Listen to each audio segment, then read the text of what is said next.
Hello and welcome back in this very awesome and muscle car era video. I like muscle cars. Muscle cars are the best cars ever produced from the 1960s, actually from the 1950s all the way to the late 70s, maybe early 80s. Because cars in the 80s, they started actually in the mid 70s all the way up to the 80s. They started, especially American cars, they started to get very slower, low on power, ugly shaped and weird looking. But prior that, before the oil crisis, and before, of course, the regulations for the emissions on all of this crap, muscle cars were the kings of the road. Everyone wants one. Everyone wants to own a V8 muscle car, from Mopar, Dodge, Chevrolet, Ford, Oldsmobile, and Buick also, I think, and Pontiac and other amazing American car makers back in the day. And this one is no exception. We have like basically all of the recipes, all of the ingredients for a perfect muscle car recipe in this absolutely amazing beast here. We have a bunkers looking very long body, as you can see. We have a classic muscle car lines like the windshield, the side mirrors, the side doors, the side windows, as you can see, even the rear windows, the tail lights, and of course the trunk, the rims, basically absolutely everything. The front grille, we have as you can see, the hood shape itself is absolutely looking fantastic, muscly, like a muscle car on steroids. Absolutely magnificent.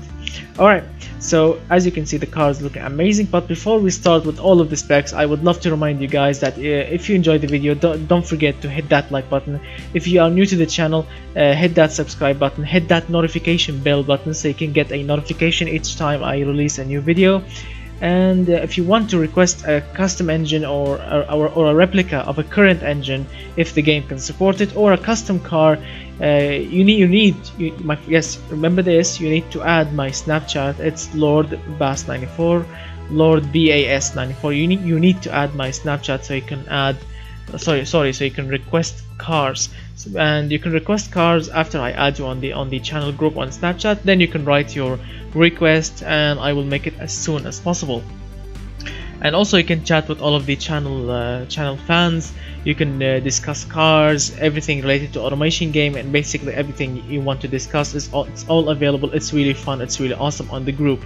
So alright, so let's begin with the video. Let's begin with all of the specs for this absolutely amazing beast here. So welcome back to 1966. Well, it's not really shown because of these informations about my computer here, but yes, it's 1966. We have a steel panels, yeah, steel, because I want to keep the car, I want to keep it cheap also. I don't want to make it very expensive, because muscle cars, they were not really expensive back then. They were absolutely cheap and very tremendous to drive back then. All of the power, all of the torque on a low price. And that's the whole point of a regular muscle car. Not a pony car, no, muscle car. We have steel panels, ladder chassis. Ladder was very typical back then. Galvanized steel, because, well, I don't want the chassis to rust immediately, so I went with galvanized because it will not cost like any extra money, not by much, by a little bit. So yeah, I will sacrifice a little bit of money just to make the chassis to be a little bit more rust proof. Front longitudinal engine placement, number one of the ingredients for a muscle car, which is a front longitudinal engine placement. Yes, my friends. Double wishbone front suspension, solid axle leaf rear suspension. Well, not all muscle cars back then came with leaf springs on the rear or in the rear, but like most of them did. And I'm gonna go with it. I'm gonna go with leaf springs because these are very basic, very cheap to mend, and they are not bad. I mean, they come with shock absorbers, as you can see. Not only not regular leaves only. No, they come with shock absorbers, as you can see. And yes, it's not bad. It's not a bad riding. It's not a bad quality. Bad ride quality actually. It's not bad at all. But it's still very basic, very cheap, and very regular. That's what I want with this car. I don't want to make it more complicated. No, I want to keep it simple, keep it cheapy, beautiful, classic muscle car.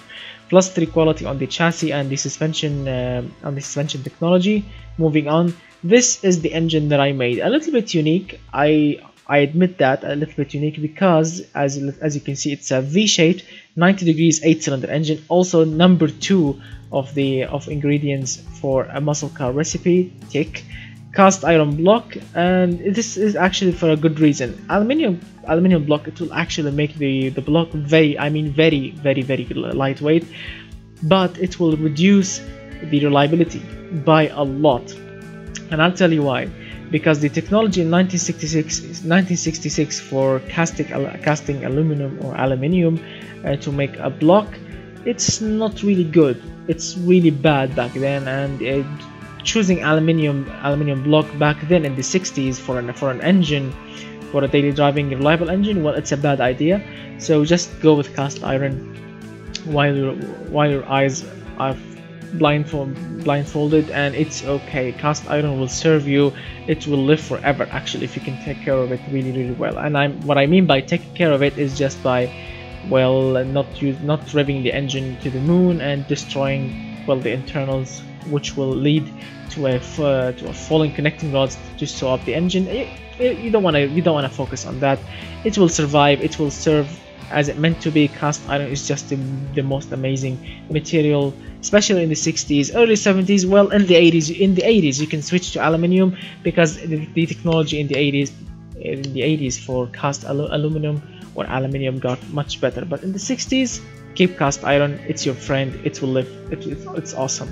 100 mm on the bore, 95.5 mm on the stroke, and yes, a typical 6-liter V8 engine. This is also a typical size.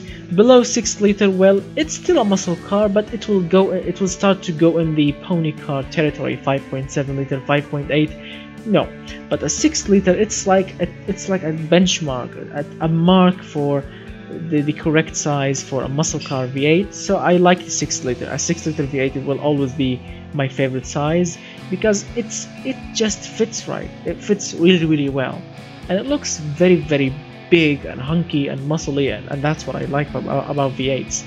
Now, this is the unique point here: dual overhead camshaft. Yes, like I'm not gonna say 90%, but close to 90% of all muscle cars came with push rods or overhead valve technology.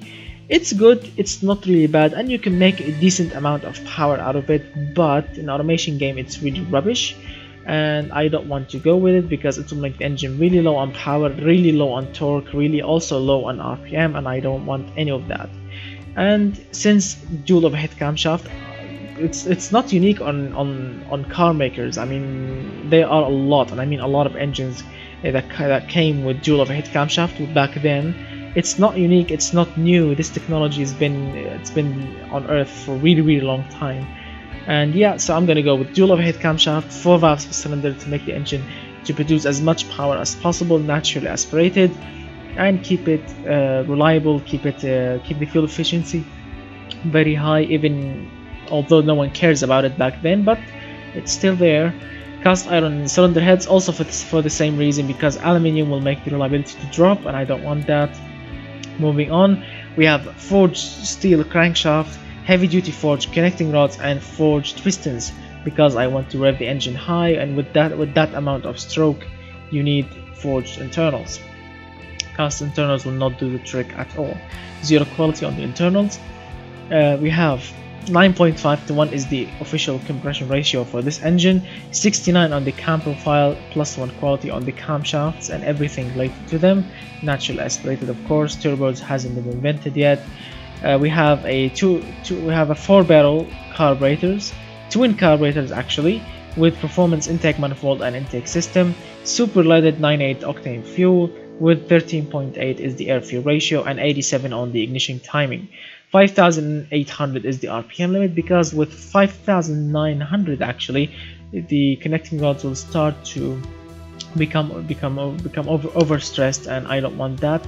I want to keep them comfortable and cozy, and well, you get the point. I want to keep them to running forever, not to explode them. So yeah, 5,800 gives gives the cushiony amount of movement for the connecting rods without exploding them. As you can see, the power peaks at 5,700, and I'm sure that a lot of you will tell me you should make the power to peak a lot earlier than this, a lot earlier than 5,800. Well, I really want that, but unfortunately, if I want to make the power to peak earlier, I will lose a lot. I mean, a lot of power, really a lot, and I don't want that. I genuinely don't want that. I mean, if I decrease the ignition timing, it will not move. The power peak, it will not move at all until I hit like 67, and that will reduce the power from 544 or 543 horsepower actually to like 541 horsepower, and I don't want to lose that much horsepower. Horsepower is my friend here. The same goes for the cam profile. If I decrease it, I need to reduce the ignition or add more fuel to fight knocking, and also I need to move it really low, like from 69 to actually 60 or 59, and that will also kill a lot of horsepower and a lot of torque, and I don't want that. So live with it, I don't care. The power will peak at 5,700, the RPM will stop at 5,800. Live with it, it's your problem, not my problem. The car is producing that much horsepower, it will fly off the line. The engine is very powerful, very torquey. Just live with it, and don't bite my head off, because I don't want to lose horsepower. Horsepower is our friend here. I mean, killing horsepower to make the power peaks a little bit earlier, well, that's just crazy talking. I'm not gonna make it. I mean, if I was making this engine in 2018, well, yes, there are a lot of ways to fight over the losing power while keeping the same horsepower number, while of course reducing the power peaks. Yes, you can do that in the 2018 technology if you are using VVL or turbocharging. Yes, you can make that, but in 1966, well, live with it. That's what you get when you order this car. Alright, it feels oh my god, if I were designing cars in the 60s, I would be like a dictator back then. I would be like, okay, that's the car, that's what you will get, job done, nothing else. Don't complain. If you don't want it, sell it. That would be awesome. Wow, the 60s were the golden age of making cars. There are a lot of absolute perfect and beautiful cars back then. Yeah, moving on, +1 quality. Yeah, I know the video took a long time, I know that. We are using long tubular headers for really good high flow airflow, and of course for high horsepower and high torque. This is the perfect setup for it. Dual exhaust pipes. Well, this is also number 3 or number 4 ingredient for a muscle car recipe. Dual exhaust pipes. You need to have dual exhaust pipes. 2.5-inch exhaust diameter or 63.5 millimeters. No restrictions whatsoever, and that's what the customers wanted. Muscle car, the muscle market and muscle premium market, they wanted no mufflers at all, and that's what would they have? A straight pipe. Yes, a straight pipe on the street. And this is the final result. 453.9 horsepower at 5,700 RPM, 431.2 pound-feet of torque at 5,200. The engine is, well, the reliability, again, as I mentioned in a lot of my previous videos, in the 60s, 70s, 80s, the reliability value will not be as 2018. It will not be the same. No, it will drop a lot. I mean, 2018, if I was making an engine in 2018, 2019, the reliability will, with zero quality, it will be like 70, sometimes 80 actually, with some kind of really boring engines. But in the 60s, 70s, this is the number you will get. I mean, you can get like 45, 47 max if you are using really boring internals. And if you are not pushing a lot of stress on the engine, yes, you can achieve that number. But with a high performance engine, well, that's what we'll get. That's what we will have here. The engine is very heavy, I know that, 350 kilograms, because, well, it's a 6-liter V8 engine with cast iron block and cylinder heads. That will add weight a lot.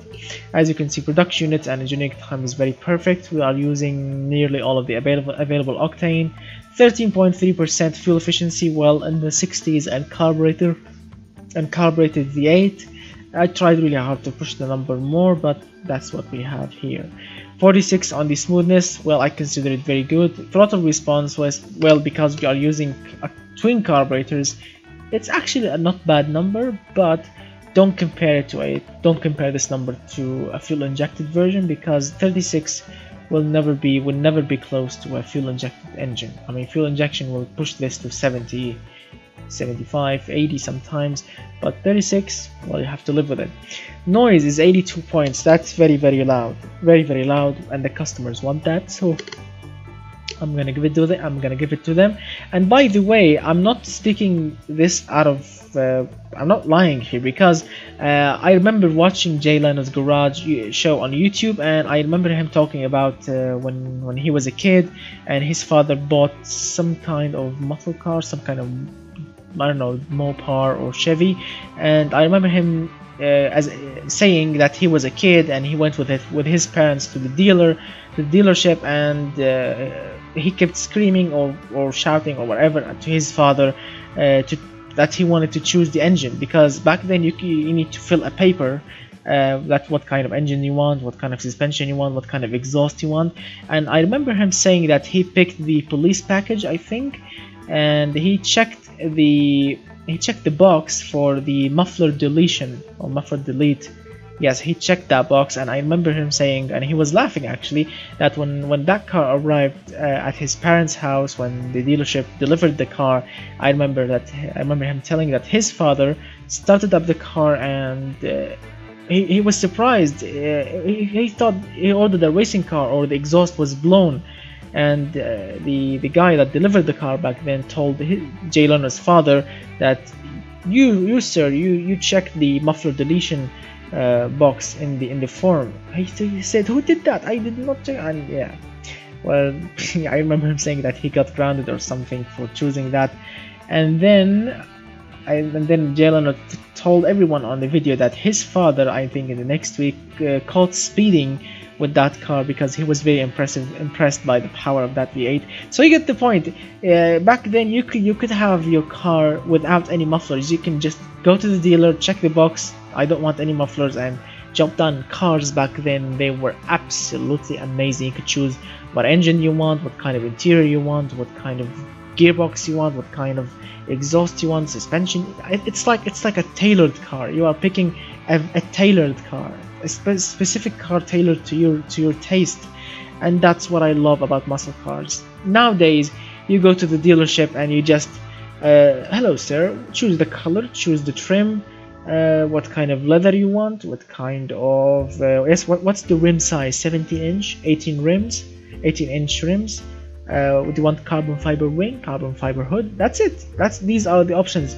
The engines, no, you cannot choose the engine. I mean, if you go to the Hyundai dealership right now to buy a regular Hyundai, a small one, sometimes they let you choose the engine in a trim, in a single trim. All they will tell you, no sir, the trim you picked, it will come with a single engine, only a 1.4 or 1.8 or whatever crappy engine they are making. The same story goes for a lot of dealership these days. You cannot pick the engine, unless of course you are buying a Mustang. Well, you can pick a V6 or an EcoBoost engine or a V8. Well, that's a good option, but it's not like back then. I mean, if you go to a Toyota dealership, yes, in a Toyota, I'm sure they will never let you pick an engine. Just pick a trim and what kind of accessories come with the car, and that's it. But back then, well, that was the golden age. I really love those days, and I really love to hear stories about those days from people that lived and drove these amazing cars. I know this video has been taking a lot of your time. I do apologize, but I'm really enjoying telling these stories, my friends. Alright, so let's fire up this amazing engine here. Oh, listen to that.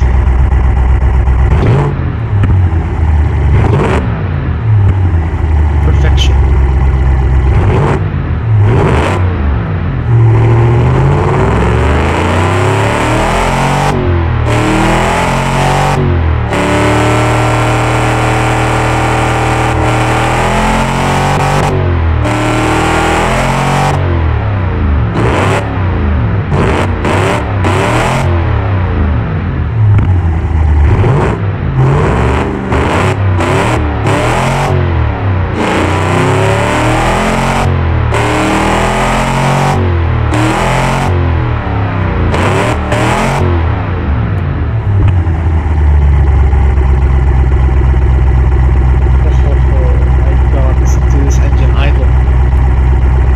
making 229 pound-feet of torque at idle. What a beast.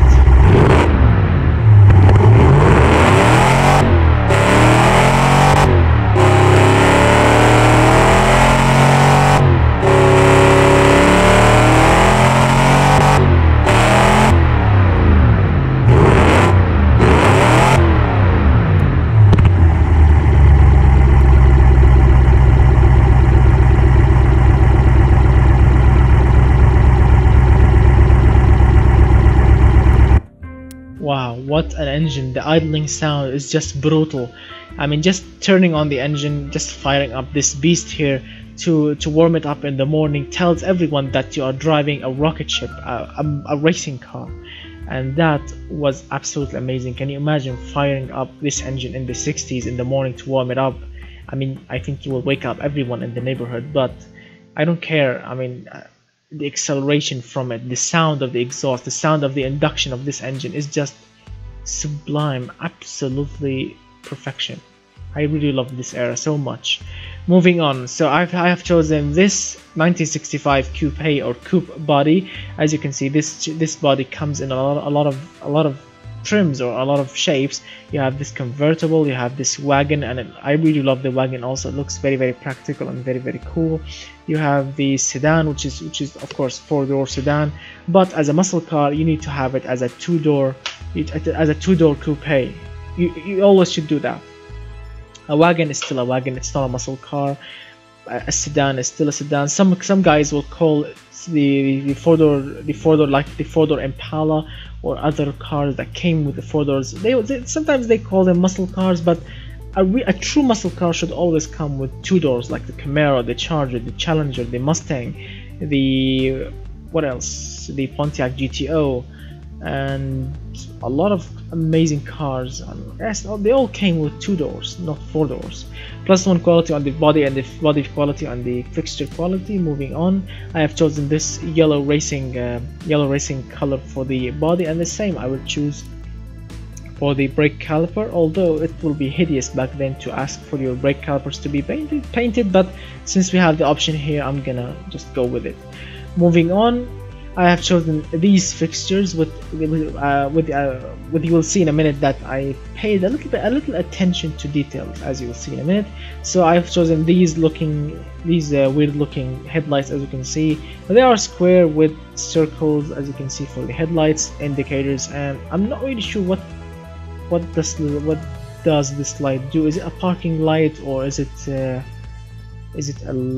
what do you call the when the lights are off, then you switch to some kind of lights and then you will turn on the headlights. I think this is the parking light, maybe. Alright, so we have the front grille made from chrome or aluminum or whatever material they are using here, but it looks very cool.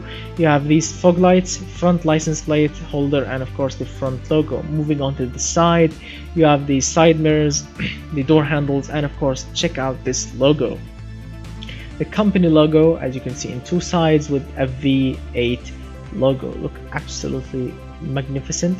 You have the side indicators, as you can see, with the fuel filler cap, and of course the logo on the back here. Looks absolutely magnificent.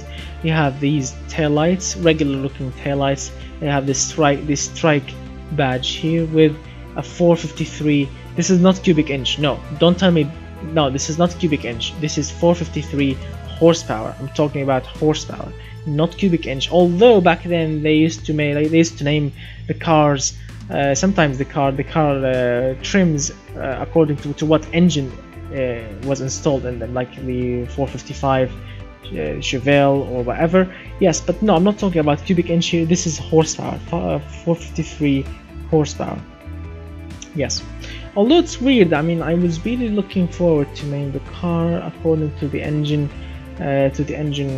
capacity, actually. But I'm not gonna waste your time waiting for me to calculate what kind of yeah. Alright, so let's move on. It's okay. So we have it is, as you can see, these dual exhaust tips at the end, which they are tilted to the ground. Typical American back then. A lot of American cars use this kind of exhaust tip, which is pointed to the ground.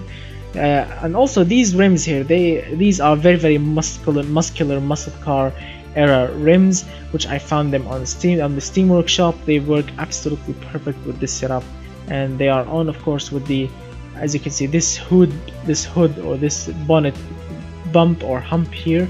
It's I've chosen this, which is the scoop.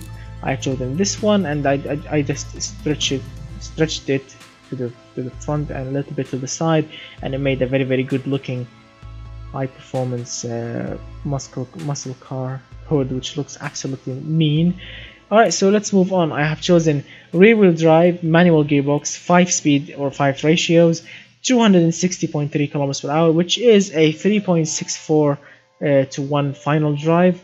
I was aiming for 373 to 1 final drive, which worked perfectly, but then I switched to 364 because it made the car to achieve higher top speed with a quicker 0 to 100 time, but with a sacrificing with a little bit of wheel spin. Yes, because we are using an open differential with that much horsepower. I mean, we have 453 horsepower. Yes, the wheel spin is just hideous. As you can see, 0 to 100 in 6.7 seconds, which is the quickest that I achieved ever in this car. Which, yeah, I tried really hard to achieve 6.5 or 6.6 seconds. Well, I could not do that with any kind of final drive and any kind of spacing. I mean, I spent a lot of time here adjusting both of these so I can achieve the lowest amount of wheel spin, the lowest time of from 0 to 100, and of course with the highest top speed here. I mean, muscle cars, they were not really famous for their top speeds. They were very slow. I mean, they can achieve only 230 km/h max. I mean, really max. The engine would explode because the RPM will be through the roof when they reach this kind of speed. But I tried to crack that. I tried to go over that, and I hope I made a good decision here. I mean, 6.7 seconds. That's the quickest that I could achieve with the tires that I'm gonna show you in a minute. We have open differential with zero quality here, radial, not cross ply, no, radial semi compound tires, sorry about that, medium compound tire between hard long life and between sport compound. They work perfectly and they will live for a very long time if you take care of them. 235 on the front width and 255 on the rear tire width. And we have 650 on the tire diameter and 14-inch rims, pretty much typical back then, and of course steel rims. Magnesium, no, that's very high end. Steel is just regular. Zero quality on the tires and rims with 10 offset on the rear. We have discs, yes, not drums, discs. We have solid discs on the front with 2 pistons, 275 millimeters, because that's the maximum size it will fit with 14-inch rims. We have solid discs on the rear also with 2 pistons, 275 also on the rear with 100 on the pad type. I mean, I really pushed the pad type to the max so I can eliminate as much as possible of brake fading, because the brakes in the 60s, they were absolute rubbish and the cars were very, and I mean very heavy. So yeah, you get the idea of brakes. And a lot of muscle cars used drums back then, and drums, they were real rubbish. They will fade quickly and they will not respond, and they will not really act quickly as of course the discs were much more high tech, and they will not fade quickly as of course solid discs. But unfortunately I don't have the option for ventilated discs because they were they were not been invented yet. Solid discs, they were very advanced back then, but yeah, if there was an option for ventilated discs in the 60s, it will solve all the brake fading problem, and of course the pad type will get much more smoother and comfier and cushier. But we have to go with this. 63% of brakes goes to the front and 37% goes to the rear with zero quality. No under tray, because of course these cars, they were very simple. No under tray, no one cared about aerodynamics, unless of course you are talking about the Dodge Charger 1960, 69, 70s. The team that had designed the Charger back then, yes, they cared about aerodynamics, although the final product, which is the Dodge Charger RT back then, it was rubbish in aerodynamics. But the guys that designed it, they thought they did a great job designing an aerodynamical body, but it was rubbish in what they call the wind tunnel. Yes, it was rubbish in the wind tunnel, but we all liked it, and we all actually dream about driving a 69 or 70 Dodge Charger, especially the RT version. Oh, it looks absolutely magnificent. Moving on, we have 51 on the engine cooling, 100 on the brake cooling with +2 quality on the aerodynamics or the cooling. You can consider cooling. We have 4 seats, and yes, some of you will tell me you should put a bench on the rear because a lot of them came with a big bench on the rear, but the customers hated that, and they loved actually the muscle market and muscle premium. They loved 2 seats in the back, and if I remove them, actually they will hate the car. They want 2 seats on the rear. That's perfect. I like 4 seats. People can sit in it and enjoy the power, the torque, and the sound of the exhaust. Standard interior, pretty much standard. It's the perfect option, but this is a little bit weird for me. According to the customers here, I really wanted to choose standard AM radio, but they really hated it. Really, I mean really hated it. So I went with premium. They loved it. Job done. All right, and tell me who can really hate a good stereo, a good radio? I mean, a good radio is always good. You can listen to high quality sound coming out of the speakers, which is also good. I mean, why go with a cheap one? If the customers want a premium one, I'm gonna give them a premium one. 0 quality on the interior. Sorry, we have hydraulic power steering. Well, you need to have that. No traction aids, 0 quality. Advanced 60 safety equipment, that's what they want. And of course 0 quality on the safety. Standard springs, that's what they also want. Gas monotubes, the same reason. Passive sway bars, and of course a very custom suspension setup that was aimed perfectly to sportiness, drivability, and of course sportiness. As you can see with this custom suspension setup, you can achieve 100 on the sportiness, which is very unique, because as we all know, muscle cars, they can't corner. Really, they can't corner at all. Yeah, just jump out if you see a corner. Really, just bail out of the car if you see a corner while you are driving a muscle car, especially a classic muscle car. The suspension and the brakes and the tires, they were absolute rubbish. I mean, the engine, the transmission, sometimes they were very good. I mean, the engine is always good, but the gearbox, well, not really good, and basically everything else was rubbish except the styling and the of course the noise and the of course the engine. These are good, but everything else is just rubbish, and I want to fix that. In this build, I want to make a perfect muscle car which has good brakes, good suspension, very good suspension, very good body, and a muscle car that can corner, that when it sees a corner, it can go around it without any problem. And I really hope that I achieved it with this 100% sportiness. As you can see, very much 100%, very good. The car was aimed specifically to go around corners. We have 110% on drivability, 97% on sportiness, 71% on comfort, no bottoming out. Roll angle is 3.3 degrees, which is very low and very good for a high performance muscle car that can corner. So as you can see, this is the custom suspension setup. I'm not gonna talk because my throat is starting to sore, and the ride height is 256 millimeters with 0 quality, and this is the final result. All of these options on the body, these are the options out on the engine. On the market, as you can see, the car, yes, now this is hilarious, the car can achieve only 8.1 mpg. No, you cannot achieve double digits, only a single digit, which is really hilarious. And actually no one cared in the 60s.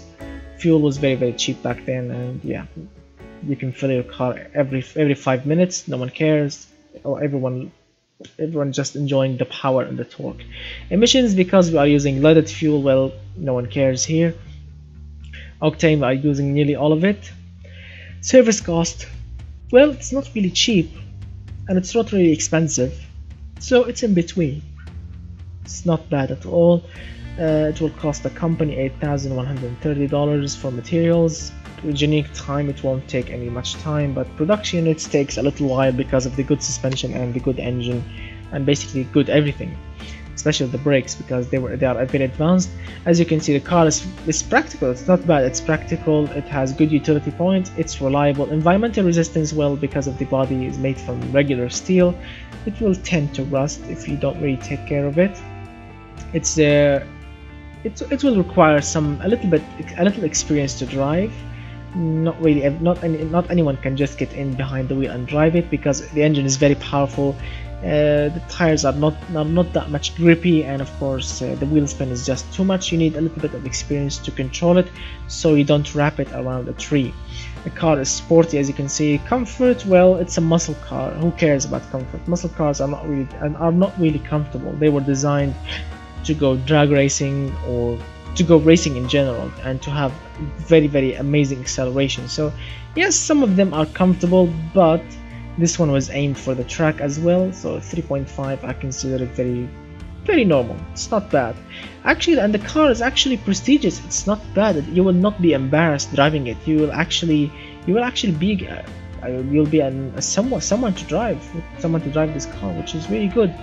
The car is, as you can see, the car is safe. It's prestigious.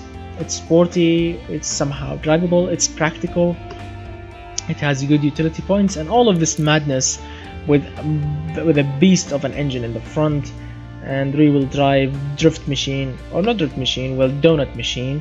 It will cost you $20,453. It's not bad. It's not bad at all. So let's go to the test track. As you can see, I already ran it around the test track. It did 131.21. It's not bad for a 1960 car, but remember, this car was tuned to the track as well, not only drag racing but also for the track and for the road as well. So as you can see, the top speed is 260 km/h, very good. 0 to 100 time in 6.6 seconds. That's very good.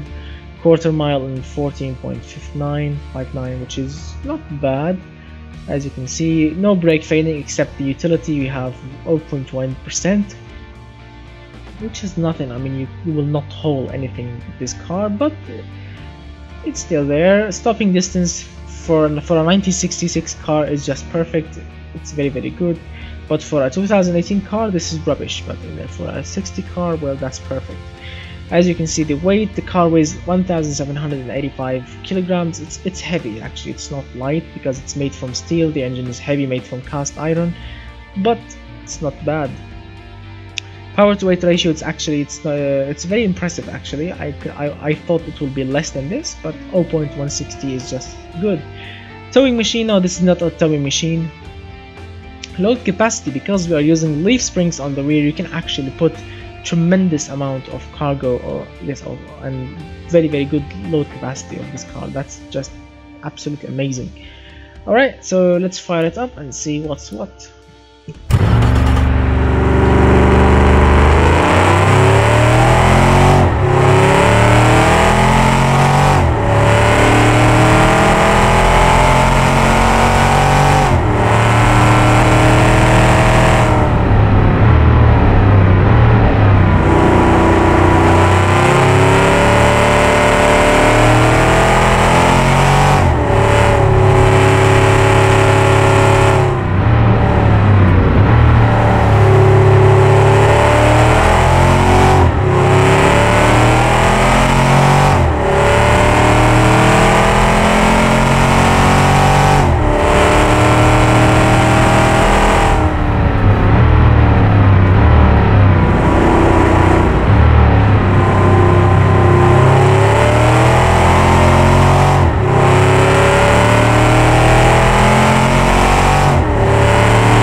Alright, so it did 1 minute 31.21, which is as we saw before, it's not really bad, but it's really powerful and really quick actually.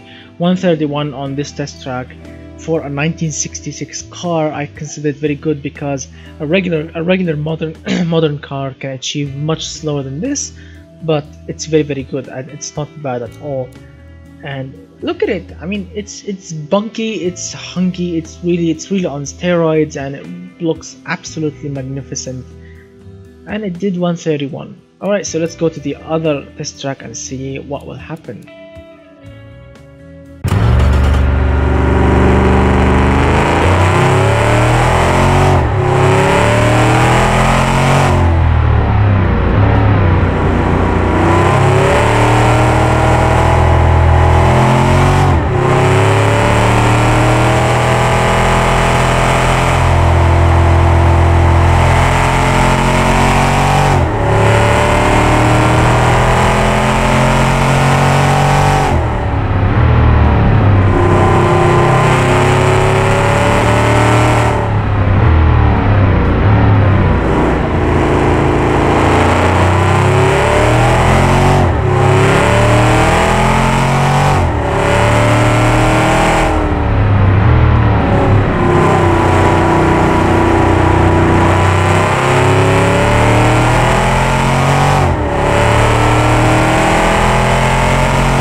Alright, so we did it in 2 minutes 31.17, which is not bad. I mean, really not bad. I was thinking that this car will go much slower, but it did it in a very good time, and it looks absolutely good. And I really wish that maybe in the future maybe, I think that maybe Automation 2, yes, the game Automation 2, maybe it will develop and they will show us like a simulation of the car that you build being driven on the track, which will be absolutely tremendous to watch and very good.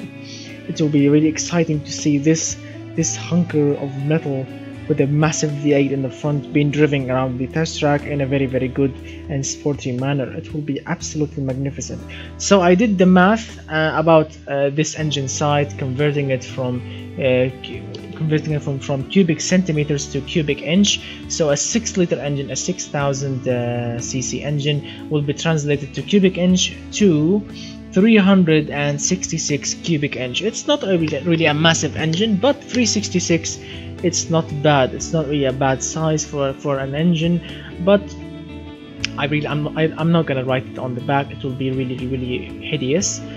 But because I really like the 453. I mean, basically all muscle cars came with like 454. You know, you get the point. The 400 number was really popular as a muscle car engine size for cubic inches, of course. But writing a 366, it will be just, I mean, hideous. So I'm gonna keep the horsepower number on the back because it looks very powerful, very muscly, and yeah, as you can see, the engine looks very good. It was fitted perfectly, as you can see, with the headers, the chassis, the suspension. It looks very awesome, and I really hope that in future updates that maybe they will design like the drive shaft, that we can see the drive shaft being connected, and maybe they will show us more suspension details, extra details like for the differentials. Yes, it will be more detailed than this, because this differential looks very rubbish, but still a differential, it's not bad. Maybe they will show us like different shapes of differential when you choose like limited slip differential or regular, open or semi or fully or automatic locker differentials. You get the point. We need more details. I mean, I really wish from Automation Game to give us more details on the car. It will not be hard actually to design, but it will take some time, and I really have good intentions for this game, for its future updates, and I really wish the best of luck for all of the Automation developers, because they are working very hard to give us for more and more details and more options. And I really can't wait for the Boxer engines to arrive very soon, because I have tremendous amount of ideas, and very good ideas for Boxer engines, and very good replicas from Porsche, and of course Subaru, and maybe some classic ones all as well. It will be amazing, and of course turbocharging them and seeing what kind of horsepower we can push out of them, and what kind of fuel economy, what kind of torque we can push out of them. It will be very good, very good experience. So thank you so much guys for watching. I know this has been a very long video, and I do apologize about that, but I really enjoyed making this amazing beast here. So please, if you enjoyed the video, hit that like button, get subscribed, share the video if you want to share it, and hit that notification bell button so you can get a notification each time I release a new video. And tell me, what do you think about this car in the comment section below? Do you like it? Do you don't like it? Do you want anything to be changed to it? I mean, I'm not going to change it, I'm going to keep it the same, but tell me, what do you think about it? What do you think? Is it perfect like this? Do you want to change anything in it? And as I mentioned at the beginning of the video, talking about spacing, please I want to remind you that I really spent a lot of time here on the final drive and the spacing. So please don't come smart in the comment section below and tell me that this spacing is wrong, you should put more gearing or less gearing, or less final drive or more of final drive. Oh, come on. Or maybe choose a different ratios, less ratios, 4-speed or 3-speed. I promise you, I tried a lot of time here. I even went the problem with trying automatic locker, which went well actually. It reduced the wheel spin by a really good percentage, and made the 0 to 100 time much quicker. But according to the description here, an automatic locker, it's really rubbish for high cornering or for high performance cornering machines, because it's not predictable. I mean, so one minute you have both of the wheels locked for the same speed, and just by a single second it will just disengage, and you will have a one tire fire all the way, which is not predictable at all, and very bad for cornering. So I went back with regular open differential again. So thank you so much guys for watching. I'm gonna see you very soon with more amazing videos, and I do apologize about this video taking a lot of your time, and I really hope that you enjoyed it, because I truly enjoyed it. So thank you so much for watching, and goodbye for now, my friends.